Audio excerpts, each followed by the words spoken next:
ఆ ఊరు కమ్మవారికి పెట్టింది పేరు. అక్కడి జనాభాలో ఎక్కువ మంది కమ్మవారే కావడంతో అది కమ్మవారి గ్రామంగా విరాజిల్లింది. ఇప్పటికీ అదే ట్రెండ్ కంటిన్యూ అవుతోంది. బ్రిటిష్ వారి కంటే ముందు నుంచే ఈ గ్రామానికి విశిష్ట చరిత్ర ఉంది. వ్యాపార కేంద్రంగా పేరొందింది.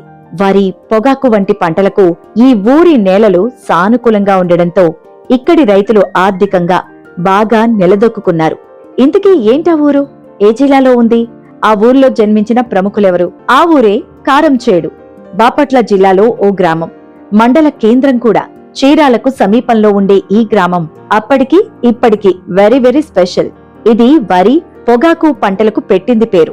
బ్రిటిష్ వారి కంటే ముందు నుంచే ఈ గ్రామానికి ఒక ప్రత్యేకమైన చరిత్ర ఉంది.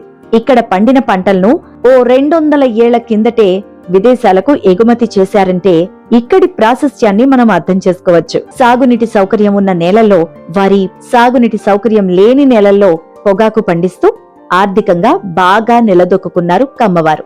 అలా వ్యవసాయం చేస్తూనే ఓడలను కొని విదేశాలతో కూడా వ్యాపారం చేశారు. ఇదేదో ఇప్పటి విషయం కాదు. మేం చెబుతోంది 165 ఏళ్ల నాటి ముచ్చట. అవును, ఇది నిజం.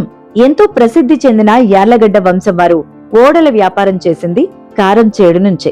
ఆ తర్వాత కాలంలో ఎంతో మంది ఎన్నో రకాల వ్యాపారాలు చేస్తూ కారంచేడు ప్రాశస్త్యాన్ని నలుదిశలా చాటారు. కారంచేడు అనగానే మనకు యార్లగడ్డ, జాగర్లమూడి, దగ్గుబాటి, పోతినేని ఇంటి పేర్లు ప్రముఖంగా గుర్తుకొస్తాయి. ఇక 165 ఏళ్ల కిందటే ఇక్కడి కమ్మవారు ఓడల వ్యాపారం చేస్తూ విదేశాలకు ఎగుమతులు చేశారని చెప్పుకున్నాం కదా. వారిలో అగ్రగణ్యులు యార్లగడ్డ వారు. కారంచేడుకు చెందిన యార్లగడ్డ వంశం ఎంతో విశిష్టమైనది.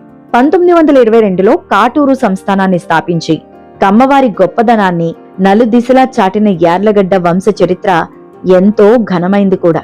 గొల్లపల్లి సంస్థానానికి చెందిన వెలమ జమీందారుల నుంచి కాటూరు, కొమ్మమూరు, ఛాయాపురం ఎస్టేట్లు కొనుగోలు చేసిన యార్లగడ్డ రంగనాయకులు నాయుడు కాటూరు జమీందారులుగా ఎంతో ప్రసిద్ధి.